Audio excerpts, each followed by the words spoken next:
All right, Nick. Somebody's gotten tossed. Francona just got tossed. I think McLean might have too. Well, maybe McLean got tossed and now Tito just got tossed. Yeah, I think. Kind of like dragging this. Well, he didn't. I was going to say, I kind of would like dragging this out as long as you can, kind of, icing their closer a little bit. Like if you're going to get tossed from the game, like make this a whole production and yeah. No, I don't. And make their closer kind of get cold sitting up there. Didn't do it, though. All right. Garrett Hampson, 1-run game. We probably better sync this up, huh? Yeah. Yeah, Garrett Hampson, 1-run game. I hope he proves me wrong. All right, I'm on the 0-1. I just paused at 10. All right, 0-1. 13, 12, 11, 10, Bang. 9. Well, you don't really have anyone else. You don't really have anyone else. Trevino's it, and he's playing left field, so. Yeah.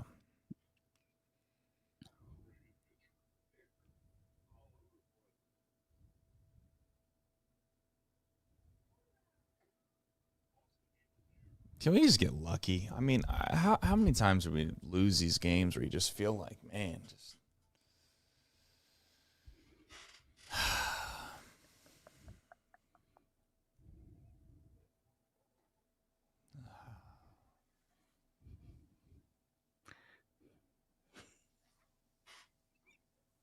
Good cut, buddy. Yeah, it's just frustrating, man. It's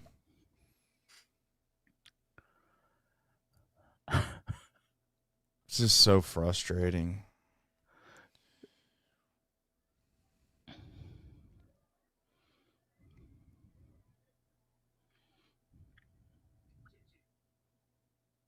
Well, that was a hanging breaking ball. Who would want Reese Hines to take a shot at that pitch, right? I mean, yeah, no, I'm glad he's in AAA. Doubled today.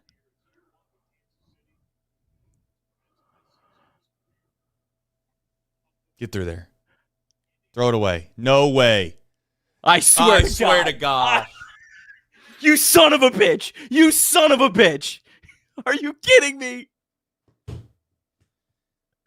dude can't find his ass from his elbow half the time at second base, and he decides to make that play.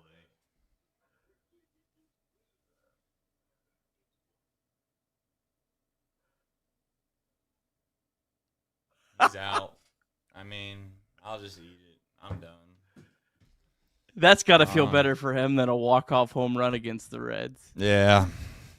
Yeah, it's probably the most poetic way for this whole thing to go.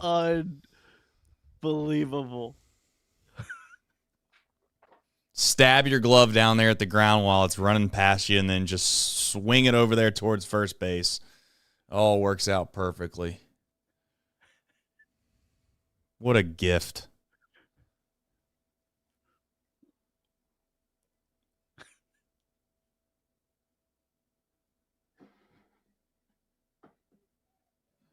I'm glad to know that Espinal's in the 2-hole here just in case we get a hit. We might hit a big fly. Yeah.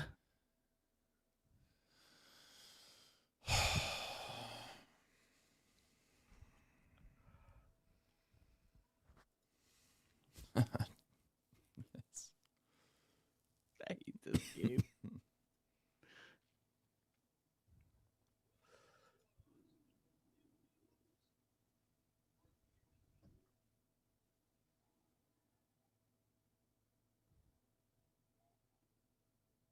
All right, we'll see you in a minute. And bench to bench. Change hit in the air to deep right field. That goes Clemente. And the save. He's done. Get out of here, baseball. He scored. Oh, my God. Can you believe it?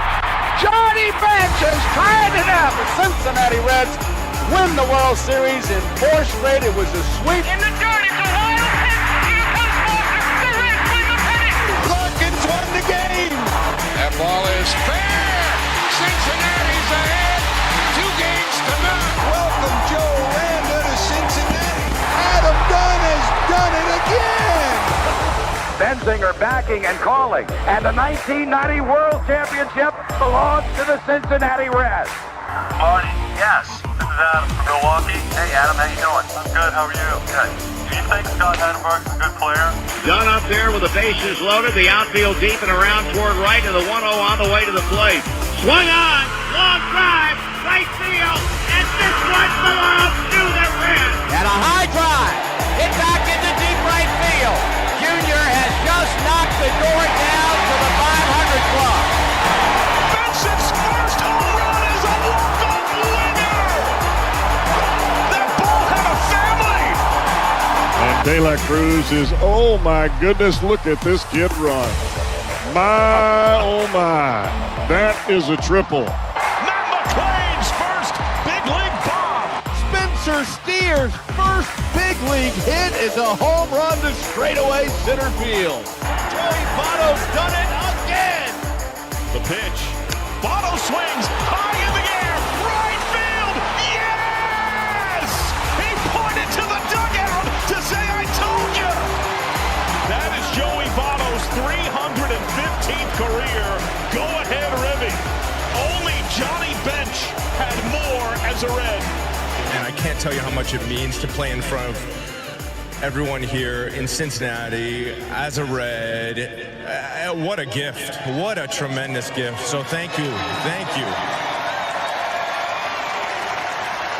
I think I can speak for all of Reds country. Joey Votto, thank you. High drive. Left center field. Racing back to the world. Bourgeois. The Reds are National League Central Division champions. In the air, left center field. Did he? He did. He did. Reds win. Win. Liner to right field. Genius, the first Red ever with 4 home runs in a game. Can you believe it? In the air, down the right field line. Doesn't have a chance. The Reds have won on a 3-run home run on opening day by Ramon Hernandez. A strike away and out away is Homer Bailey. Ground ball to third. Frazier gloves. Throw to first, and Homer Bailey, for the second time in his major league career, has tossed a no-hitter.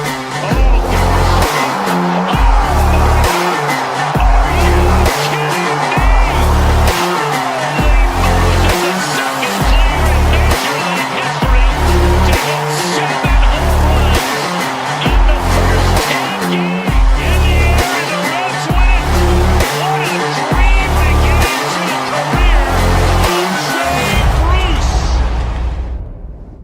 All right, welcome into a losing edition of Chatterbox Reds. Reds fall 3-2, another one-run loss, and the likes that make you sit up and continue to wonder, to a certain extent, why we have to go through this. At some point here soon, Nick, I just need to. I don't care if it's luck. I don't care if it's skill. I don't care if it's because we're better than them or whatever term you'd like to use. We need to find a way to win one of these games that you have to come from behind late and steal the game. And it felt like this was an excellent opportunity. The Royals offense is not very good. We've seen that on display over the last 3 games. The Reds kind of given themselves a couple opportunities late, and they just weren't able to capitalize. And I'm sure that we're going to get into it and discuss it, but you know, we talk about the lineup and whether it matters or doesn't matter, and I mean, there are definitely times where I would kind of concede and say, you know, maybe we make a bigger deal about things than we should. But boy, does it not seem that this whole kind of lineup in general seems to rear its ugly head from time to time. And I guess what I'm getting at is 2 things. I know Espinal's hitting in the 2-hole against left-handed pitching, and that's ultimately what he bounced into the double play on. And then obviously, people are going to point out the fact that Ellie hit a double the very next time up. Truth be told, Espinal is a better hitter against left-handed pitching than Ellie is, so you know you can't make that argument in total. But it just seems like that's the way this luck has gone for this team in close games, is that the one guy that traditionally gets the job done doesn't, and then next thing you know, what could have been the next inning, they get a big double that would have plated 2 runs and given the Reds a lead. You fast forward, kind of, I think the most pivotal moment in the game, personally, Nick, was the 8th inning. And then, unfortunately, Luis May didn't have his best stuff, but I want to save that a little bit and get into it here in just a bit. Any kind of overarching thoughts here before we get into what was another disappointing loss? I mean, there's really no other way to say it. Yeah, I don't know. 1-run loss, but I mean, I think you could point to about 5 different things that 100%. were just kind of, I mean, they weren't all like colossal failures and incredible mistakes, but just none of them went your way. And that's why this team is below 500 right now. It's just because those marginal things just, they can't get it done. And some of it is you're putting players that should never be there in those spots. I would completely agree with that. And I'd also say, I want to remind everybody, the Reds didn't win the series. It was a good series. But sometimes good isn't going to be good enough at the end of the year. That's kind of how I feel about this, is that they're going to have to do some exceptional things at times for this team to kind of get over the proverbial hump. They're not doing it right now. I mean, they're hanging around 500. I'll give them credit. Every time you cast them as dead, Nick, they do rise again. They find a way to win a couple games in a row. They win a series or two, and they get your hopes back up. And then tonight, they weren't able to kind of catapult themselves into what I would call a serious opportunity to get hot and feel like you're making some serious ground. But before we talk about the game and probably a lot of those situations and what we think of them, we'll do the box score recap presented by Nick Kirby. All right, Reds taking on the Kansas City Royals. Reds looking for a sweep in Kansas City. It's Hunter Greene on the mound for the Reds against the rookie lefty Noah Cameron, who entered with a 0.93 ERA through his first 3 big league starts. Both pitchers pitched around traffic on the bases through the first 3 innings, but there was no score going into the 4th. In the bottom of the 4th, Hunter Greene gave up a weak 1-out single, and then Drew Waters hit a ball to the right of Matt McLain. McLain was unable to come up with a ball that went under his glove, the runner possibly blocking part of McLain's view. The ball goes into right field, and the runner from first came all the way around the score. Now, we did not get a good camera angle on Reds right fielder Connor Joe charging the ball, but Tommy Thrall on the radio broadcast seemed to question Joe's effort at getting to the ball quickly, and the Royals broadcast said Joe got a poor angle. Anyway, 1-0 Royals. The Royals added a second run off Greene in the 5th on a pair of doubles. Reds trail 2-0. Greene's day would be done after 5 innings, 7 hits, 2 runs, 1 walk, 3 strikeouts. Reds finally got on the board against Cameron in the 6th. Austin Hayes walked with 2 outs. Tyler Stevenson singled for his 3rd hit of the day, and Spencer Steer singled home Hayes to make it 2-1. Connor Joe grounded out on a first pitch he saw to strand 2 runners. Scott Barlow then escaped the jam with 2 runners on base in the bottom of the 6th. Reds had 2 runners then on base with 1 out in the top of the 7th, but Santiago Espinal grounded into a double play to end the inning.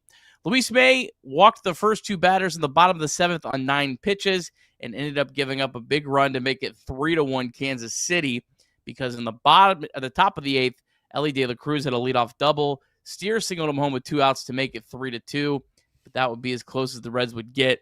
Jonathan India robbed Garrett Hampson of a single in the top of the 9th, and the Royals win 3-2. Reds fall to 28-29 on the season. All right, deep drive of the day. We got to go to AAA. Edwin Rios, remember him? If not, I would understand. Maybe you're not dialed in every single night, but Edwin Rios, he does play in the Reds farm system. He hit his 9th home run of the year in AAA. Louisville, that's 102.4 off the bat, 390 feet. And that was in the first inning, which would give the Louisville Bats a 1-0 lead.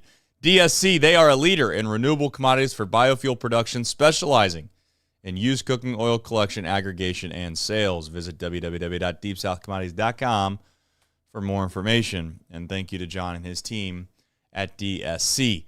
All right, let's get into it. You have situational laugh out loud. I guess, I made a joke about it too. It's frustrating. I don't know how to say it. There's been a couple times with runners in scoring position, and Espinal has bounced into an inning-ending double play. Maybe it was just bad luck. Maybe the issue that I have with Espinal more or less is just that there's at the top of the lineup right now. It just puts you in a tough spot later in the game too, in my opinion. And it wasn't so much this one because he did face a left-handed pitcher, but when you have Espinal that high up in the lineup, it lends itself to them being able to kind of, in my opinion, pick on him. And he's just, I guess for lack of a better term, Nick, he's just not a good enough of a hitter, in my opinion, to be hitting in the 2-hole. The 2-hole, I could argue, is probably the most important position or important spot in the lineup for your best hitter. I would say you put your best hitter in the 2-hole, I would live with that. I'm okay with it. Put your best hitter at the leadoff position. I'm okay with that. But we find ourselves now where Espinal has had 2 situations where he's come up in big spots and he's bounced into double plays. Did we lose the game because of that? No, I'm not suggesting that we did. But they just not been very good situationally in this game, period, right? You brought up the Connor Joe situation. Didn't get a good camera angle on it, but the reality is that Connor Joe's not good enough to be having lackadaisical errors in the field. He's not good enough. The leash is not long enough. Hell, if there is even if there is a leash for him to be in, there's times where I wonder what the hell he's here for. There's times I wonder why Garrett Hamster is playing on this baseball team. I don't know. I really genuinely don't know. Is Reese Hines not good enough to play out in right field? I know this. When I've watched Reese Hines play in right field, he looks pretty damn good defensively to me. He's got a pretty damn good arm, and he's tracked some balls down near the wall multiple times where maybe you could tell me his catch probability was high, but I don't give a damn. It looked like they were tough plays that he made look easy to me. But I digress. Stevenson, I'm not trying to pick on him. I'm not saying it was an easy play by any stretch of the imagination, but tonight you decide that you're going to DH. I'm going to walk you through this whole thing. You're going to decide that you're going to DH Hayes to give Hampson and Connor Joe an opportunity to play so Trevino doesn't catch. Meanwhile, Trevino's been one of your better offensive players all year long, like it or not. I get the whole idea. His career doesn't look like that, but my point still stands. I'd still take him over Connor Joe and Garrett Hamster. And my point is that late in the game, Trevino could have been catching. And Luis May throws a breaking ball into the dirt. I'm not saying that Stevenson 100% is terrible. He didn't block it. But if you go back and watch that play, do me a favor. Go back and watch that play. I mean, you would think that he doesn't have catcher's equipment on, Nick, by the way that he attempted to try to block that ball. I mean, he was olaying it, diving out of the way, flinching. I know Luis May throws really hard, Nick, but you're also a major league catcher. If he blocks that ball, maybe things go differently. Maybe it doesn't factor out the same. But I do want to remind everybody that would have been first and second with one out. There's a deep fly ball to right, or nobody out. There's a deep fly ball to right field. That moves the runners up to second and third. There's a ground ball to Matt McClain. That doesn't get the runners home at all. And then there's an out to end the inning. And you can say whatever you want, but that's a run. That's a run from a defensive miscue, in my opinion. Now, it's a wild pitch. I'm not arguing it, but I'm saying those are the margins, folks. Those are the little things that are adding up at the end of the games. 2 of the runs that the Royals scored, they only scored 3. 2 of the runs they scored was on a ground ball through the right side where a guy scores from first base because your right fielder's lackadaisical. And then the other run comes in because you walk a couple guys. Yes, but Luis May is going to walk some guys, Nick. He also has the ability to get out of it. And I would argue that he would have if you were able to make a play and stop, a breaking ball in the dirt. Is that the ultimate issue, Nick? No. But I'm just pointing out from a situational standpoint, those are 2 big things that happened in this game that good teams would probably make. That's all. Yeah, I'm with you. Definitely feels like, against lefties, it just seems like it's an obvious time to get Trevino into the lineup and DH Stevenson. And then they maybe split the right-handed pitching or maybe even a little bit less. I don't. It's been every other day. I mean, they've been like steadfast on that. So, but whatever the result is that gets both Garrett Hampson and Connor Joe in the same lineup, like how did we get to this point? Like, how did we get to this point? I mean, neither one of these guys were even in the organization like 3 weeks ago. Like, how did this happen? That both of these guys are in a big league lineup when they're going for the sweep with Hunter Greene on the mound. It's just insanity to me that we've reached this point. I don't get it. The Espinal the last 2 days, I mean, look, I think it's a little bit of a when it rains it pours thing. I don't really have a big issue with him batting at the top of the order against a lefty. It just is funny. It's almost hilarious that this has happened to him after the best situational hitter comments. But I don't really have an issue with that. It is annoying. But against right-handed pitching, it's just the fact that Espinal gets more at bats than Ellie De La Cruz, like that's something in 20 years. You talk about in 20 years from now, thinking about the fact that Santiago Espinal took at bats away from Ellie De La Cruz. That will be something to behold. I'm with you. And how it happens, I hate to kind of go into this in detail because I don't really want to, but I'm going to say how it happens. It happens from the same mindset and the same theory and the same kind of culture that is created when you say that Espinal is one of your best hitters. That is it. You can say whatever you want. You can sit here and try to defend somebody, but my point still will always remain. When your leader is saying that one of your best hitters is Santiago Espinal, there's a fundamental disagreement on the way in which we look at baseball players. I mean, you can only debate or get upset about things for so long, Nick. But I mean, if you're talking with someone and you're trying to rationalize with them, and they're telling you the sky is green, Nick, and you're sitting there and you're trying to say no, the sky is blue. At some point, you just got to say, okay, we don't see this thing the same way, and I guess we'll just agree to disagree and move on. That's kind of how I feel about it at this point. I mean, Garrett Hampson, Connor Joe are not good baseball players. You can't even say that they are. Like, there's no way you can defend that. Yet we have both of them in the lineup.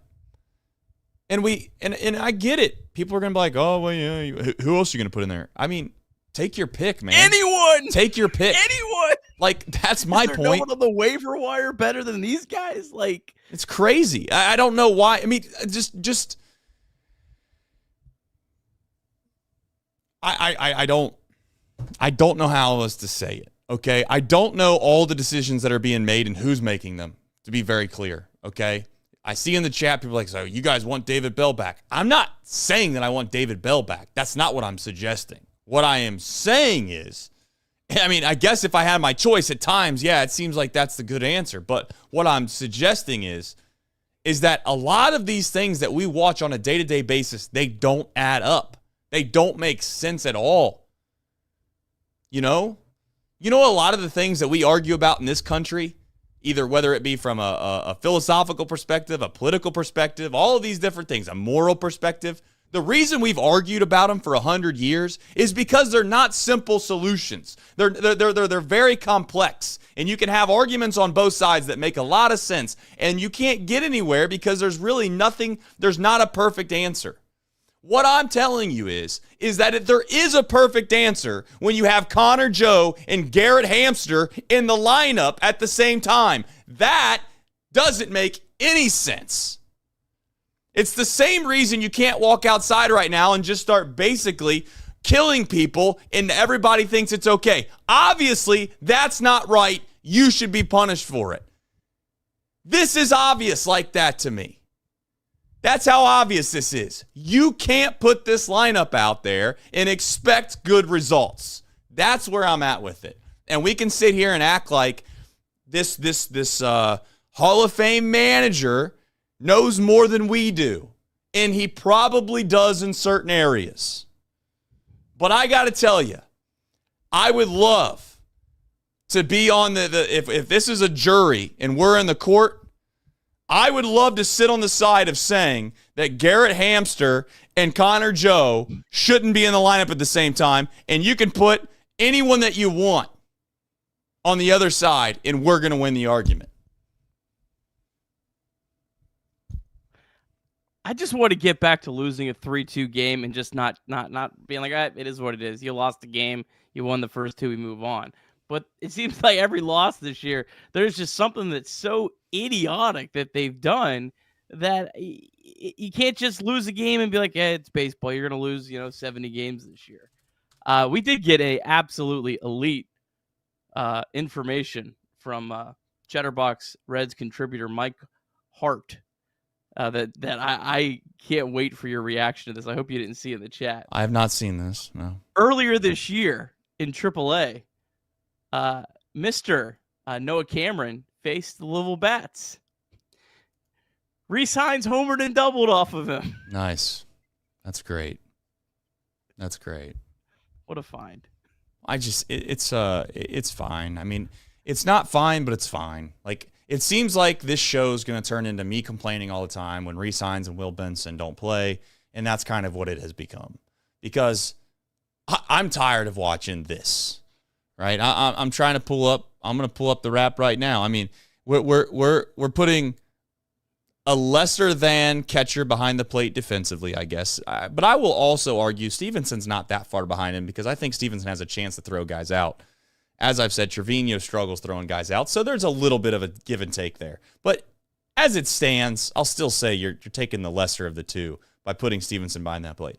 You decide to put Hayes at the DH just so you can put in a couple guys tonight that, and to be fair to Hamster, he almost had a hit, but he didn't. So he went 0 for 3, and Joe went 0 for 3.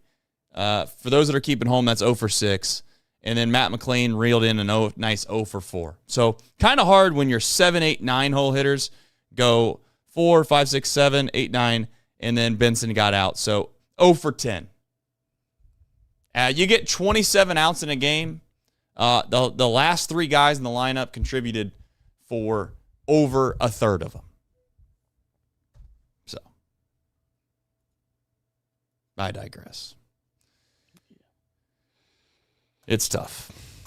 This is a winnable game. I mean, let's face it. We're going against a rookie left-handed pitcher. I know he had a sub-1 ERA, Nick, but let's face it. We had Hunter Greene on the mound going against a guy that we should have at least probably scraped across a couple of runs. Maybe I'll be wrong. Maybe he's the next, Sandy Koufax or something, or Clayton Kershaw, but I don't even know if it's this game. It's just that there's been 10 of these games this year. Yeah. No. And I think it's reasonable to expect you to win 2 of them, 3 of them. Like, I'm not talking win all 10. I'm not talking even win 6 or 7 of them, but they've lost all damn 10 of these type of games. And I'm just making up the number 10. I don't know the exact number, but I hope you get my point on that.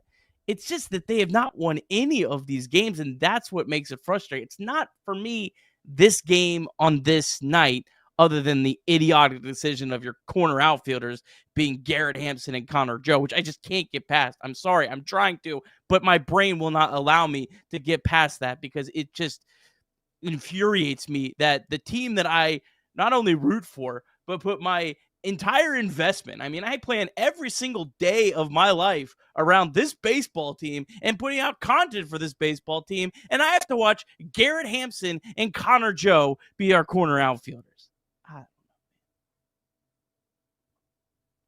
No, I mean, it's tough to break Nick Kirby, but boy, have they done it.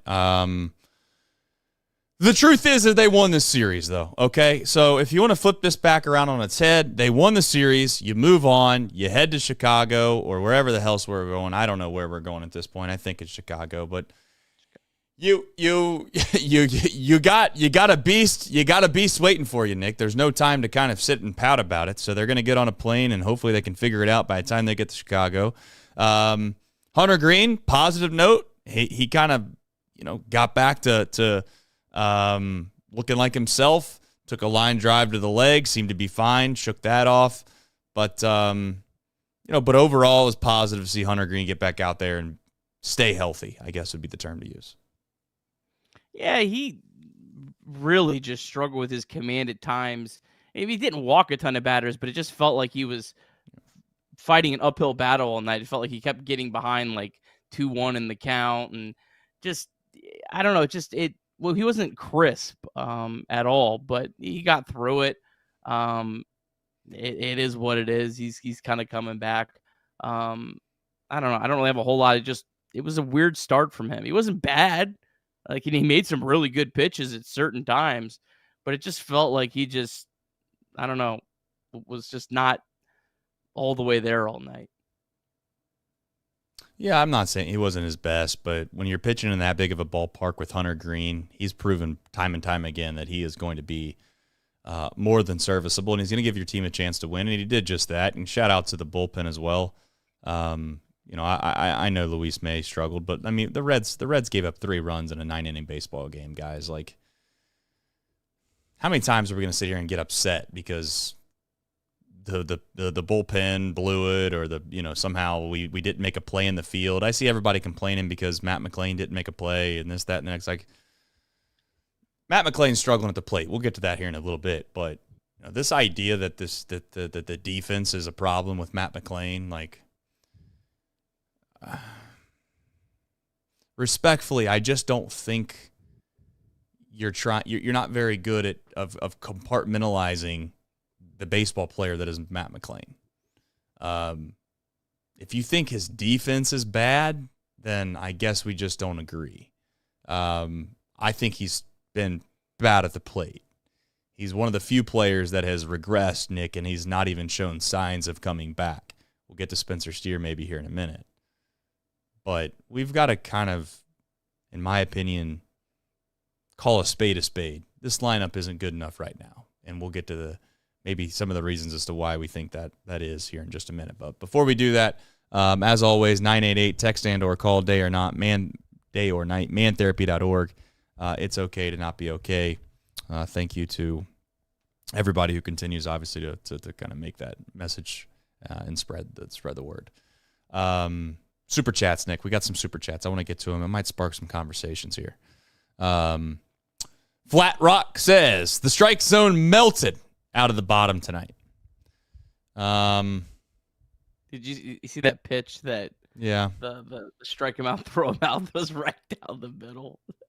I mean, it didn't end up mattering because I think, I don't remember if Greene struck him out, but he got out of the inning. But just, what are we doing? Odd Fishy says he's our best situational hitter Trace.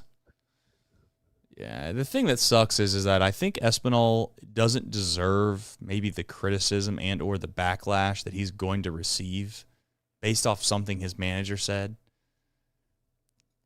His manager kind of put him in a tough spot because I feel like he kind of just said something that wasn't true, and now Espinal is going to be looked upon as holding up to what he said, and we all know that's not true. I mean, that just seems unfair to Espinal in a little bit of a way, but I guess it doesn't really matter. Like, Espinal has been so good for this team. I mean, he really has. He has played well above his weight, I guess would be the term I would use. I think, and again, like, Espinal is a great, it's funny, situational player. I mean, he's a guy that you can plug and play in certain spots. You can try to get him. You can try to get him as a defensive replacement on the back end of baseball games at really anywhere in the infield, and you'd feel good about it. He's serviceable enough to hit. Against left-handed pitching, you could throw him in the lineup.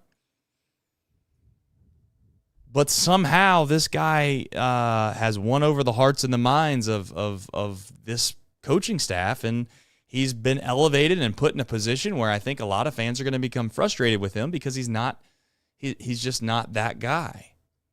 I don't think he's that guy. And we'll see. But I kind of hate that for him in a way. He's just not good enough to be viewed as one of our best hitters. I'm sorry. It's funny how players' role like completely defines the conversation about them, because literally this time last year, I was the guy on this show defending Espinal. You were. Because he was not hitting worth a lick. And I said, look, this guy has a pretty good track record. I think he's a perfectly serviceable bench guy that can platoon. And, I sung his praises last year. And again, if Espinal was hitting ninth for this team with Noelvi Marte out, I don't think we would ever complain a second about him. We probably would say, hey, we love what he gives us in that spot and on this team. So it's not Espinal's fault. And let's clarify that now. I like Espinal. I think he's a nice player that's done a really good job for this team. He was honestly a great pickup for the Reds last year, before the season started. Great pickup, but then it's like you make a great pickup and then you put him into a stupid role that makes absolutely no sense. Yeah, you're as I've said before in this show, and I'll say it again, you're asking a donkey to try to win the Kentucky Derby. I mean, that's the truth. You need a thoroughbred. If you don't have a thoroughbred, you're not going to win the race. We need more thoroughbreds. All right, Spencer Steer and Tyler Stevenson, they were two big bright spots. Spencer Steer, I got to admit, Nick, I was so out on him and I was so pissed off and down, and the fact that he was hitting fifth every single day, he looked abysmal. I mean, he looked like he looked, you know what he looked like? He looked like Matt McClain does about right now. I mean, he looked lost, didn't seem like he was seeing the ball well at all, swung at bad pitches, wasn't very good at getting guys in when you felt like you needed to with less than 2 outs and a guy at third base. Nothing was going right. And slowly but surely, he has started to find a way to make a difference. And he got a massive hit tonight, and it picked Stevenson up. I don't know if you remember, but Tyler Stevenson struck out looking. Guy on third base, it's 3-1 at that point. You felt like if you make it 3-2, Nick, you got a puncher's chance. 3-2 going to the ninth inning versus 3-1 is a world of difference. And Stevenson unfortunately couldn't get the guy in at third base. Oddly enough, Stevenson had a great night. But Spencer Steer picks him up and gets a massive 2-out hit. And we would be talking about that 2-out hit at length probably if the Reds were found a way to come back and win this game.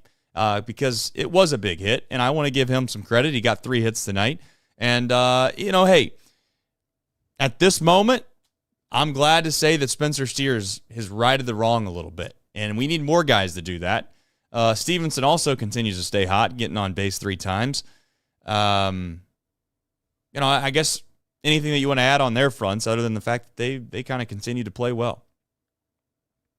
Yeah, last 15 games for Steer, he's hitting 340, 386 on base percentage. He's playing really well. It's just going to be interesting to see what the Reds do when Christian Encarnacion Strand returns, because it seems like they've penciled Steer in as their first baseman, and they're sticking with that. I don't know. I don't know really what the right move is on that, just because of kind of the spot they put themselves in. But just see if when the weather heats up, if Steer can show a little bit more of his power. Only 4 home runs so far this year. I don't know. Even during his hot streak of late, he only has 2 home runs in the last 30 games, playing his best baseball of the year. So it's just see. I don't know. I don't know if he's gonna have a little bit better power numbers as the season goes on. And then he has Tyler Stevenson, maybe the worst at bat of the game in a 3-hit day. It's just kind of the story of this season in some ways. Isn't it? I mean, it seems so poetic that was the case. And it also seemed poetic that we bounced into a double play in the very next inning. We get a big double to lead the inning off when we could have perhaps done that with guys on base. I don't know. All right, Luis May, Nick, when we were watching it, he was missing arm side, was nowhere near the zone. Derek Johnson decides he's going to take a mound visit after a couple walks. I think the Cowboy in the broadcast even said he is in big trouble. You had said this, though, Nick, when he got called up. You tried to warn people and say, this is who he is. I know he's looked really good. I know that he's mowed some guys down his first few outings here in the big league. He's throwing 100, 101, 102 miles an hour, and everything looks all fine and dandy.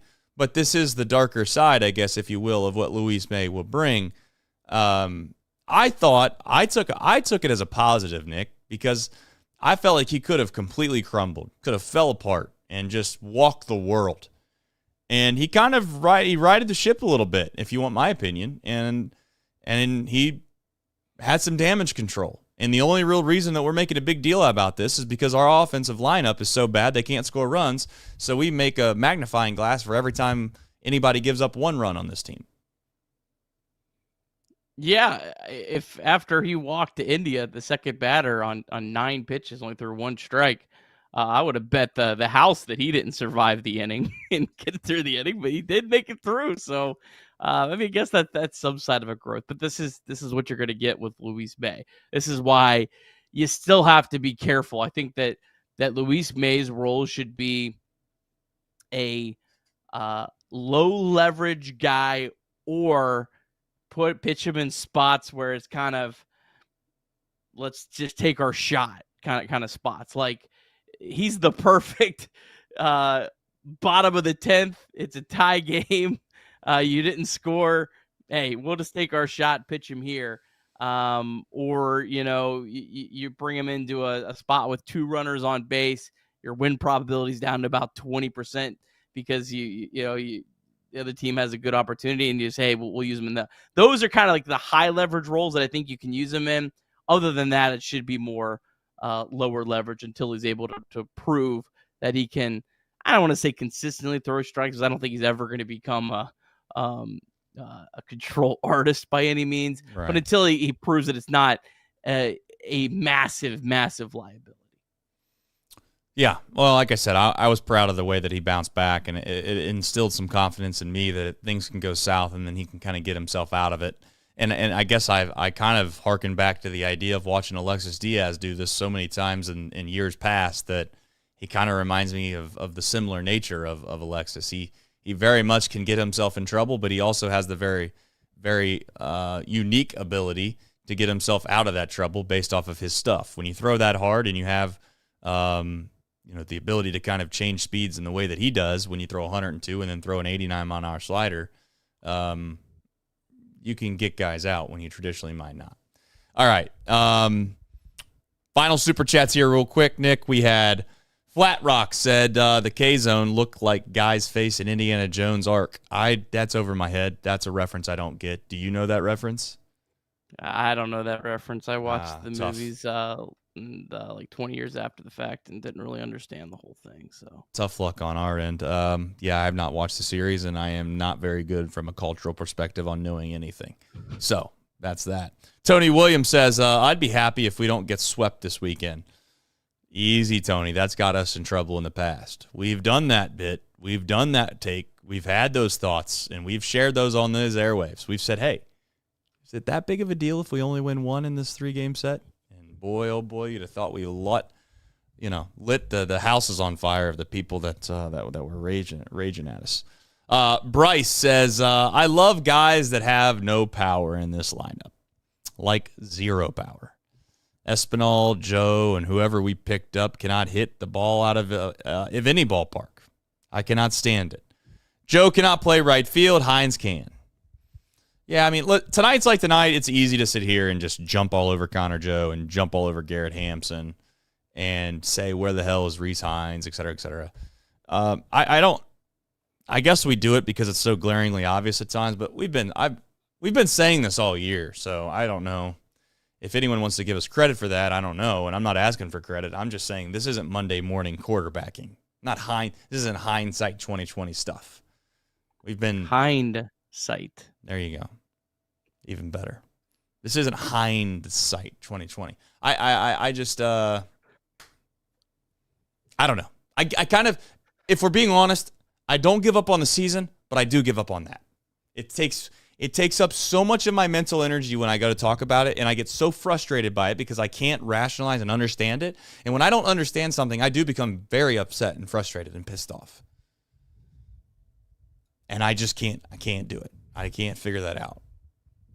And I would honestly, even if someone tried to start explaining it to me, I would just get in an argument with them. That's how much I despise the fact that we don't have guys that have actually looked good when they were up here, a part of the organization, maybe even somewhat of part of the future. Maybe not. I don't know. But I'll tell you who's not going to be a part of the future, guys. Garrett Hampson. That dude will never sniff a postseason roster for the rest of his life. Unless the Y'alls pick him up. Pinch runner. Okay, yeah, he's going to be Bubba Thompson. He's going to be Bubba Thompson. I'm saving you from. Well, he got thrown out by he got thrown out by Jonathan India tonight on a bouncing ball up the middle. So I let's get the stopwatches back off. I'd like to see how fast he truly is. Just saying. I mean, I hear about how fast he is, but he doesn't steal any bases, and he can't beat out a bouncing ball at the middle to Jonathan India, who has a noodle arm. Not on that play, he didn't. Miracle play. Anyway, where are we going? Are we going down on the farm? I think that we are headed down to the farm. All right. Are you ready to go down I to need the some farm? good. Yeah, I need some good news. Yeah. All right. Well, I don't really know how much news I got. All right. AAA Louisville, they played earlier today. They lose 4-2 to Toledo. Bats now 24-28. Jake Fraley 1 for 4. He's hitting a .188, 235 on base percentage so far. CES was 0 for 3. Reese Hines 1 for 3 with a double. Had 3 hard hit balls today, including a 100-mile-per-hour double. Jacob Hurtubise walked twice. A lot of pitchers of note. Alexis Diaz threw a scoreless inning. Diaz has not allowed a run over his last 3 appearances, but only has 1 strikeout in those appearances. Did throw 10 of his 14 pitches today for strikes. Connor Phillips, an inning and a third scoreless, but walked 2 batters. He's walked 4 batters in his last 2 appearances. Only 14 of his 28 pitches for strikes. Sam Moll got 2 outs, didn't give up a run today in that one. Chattanooga, tough times for our lookouts. They were postponed for a second straight day, supposed to play a doubleheader today, but an irrigation leak prevented them from playing. Lookouts are going to play doubleheaders on both Thursday and Saturday, starting at 5:15. Just went final. The tough season for the Dayton Dragons continues. They lose 10-4 in 10 innings. Dragons now 17-30 on the year. Carlos Jorge, though, playing pretty well of late, 2 for 4, stole 2 bags tonight. Yerlin Confidant 1 for 4 with a stolen base. Easton Sikorsky, this reliever is having an incredible year. 3 innings, 1 hit, did walk 2, but struck out 5. No earned runs in this one, but he unfortunately took the loss in extra innings, but has a 0.67 ERA. And then Luke Hayden, solid start, 4 innings, 2 runs in that one. They are still going on in Jupiter, Florida, 9-9 Daytona and Jupiter. You'll have to tune into the podcast for a little bit more information on that Titanic struggle. Yeah, shout out Marty. I guess question to you really quickly. There's some people in the chat that are getting upset because we don't steal bases anymore. You think there's any validity to this, or is it just bad luck that we're third through the season and we don't steal nearly as many bags as we had once did? I think we're still like fifth in baseball in stolen bases. So, but yeah, I mean, they definitely are attempting a lot less. The frustrating thing is just that they're attempting less and they're not any more efficient. Like, if you're gonna change your style a little bit and not be this crazy super ultra aggressive team, like you kind of would want a little bit more efficiency there. So I don't know. I mean, I don't. Part of it also is the fact that Ellie De La Cruz was not getting on base a ton. I mean, Ellie has 17 stolen bases right now. 329 on base percentage. If Ellie has a 360, 370 on base percentage, that number is probably up a little bit higher, and the Reds have a few more stolen bases. But Reds are 5th right now, tied for 5th, 54. They are 3 away from being 4th in stolen bases. So I don't know. I mean, they're a little less, but they're still stealing quite a bit. I don't know. You have any thoughts on that? No, I don't. I think I do think that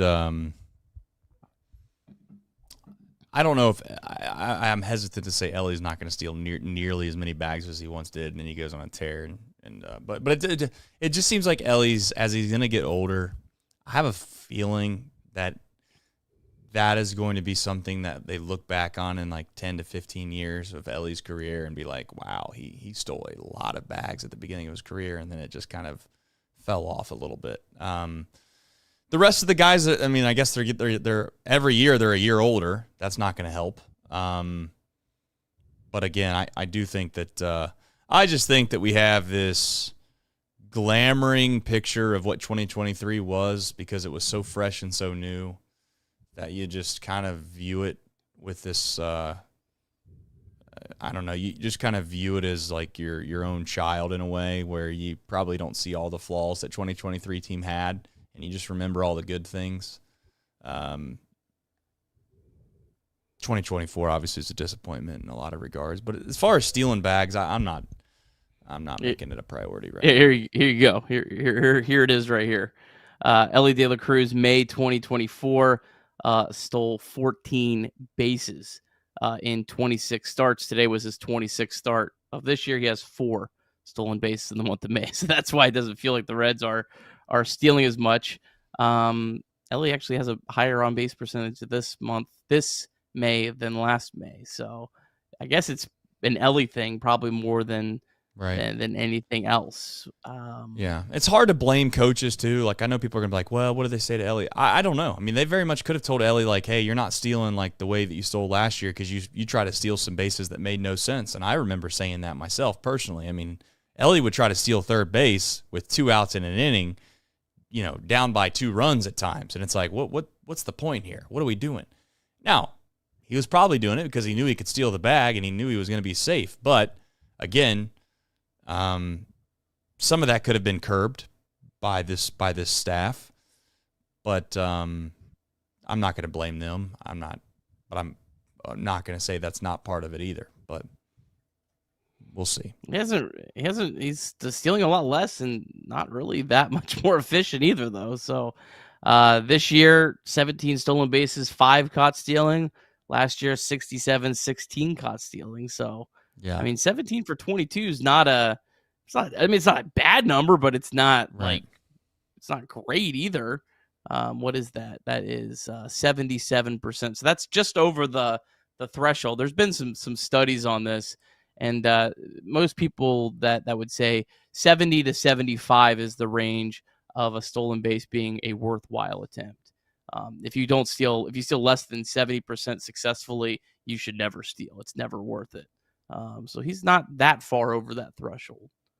Flat Rock 79 did say Chattanooga's getting a new ballpark next year, so there won't be any more leaks. Keep a note for that. Hopefully they get new management too. Yeah, perhaps. Maybe they'll get better baseball players. They'll start winning some more games at some point. They got good baseball players. Yeah, we say that, but they never win. But that's here nor there. All right. They're 500. They're 500. 500, yeah. Oh, God. I think they have the best record in the Reds minor league system right now. Yeah, I was going to say something about that, Nick, but I don't want to go too far down the rabbit hole here.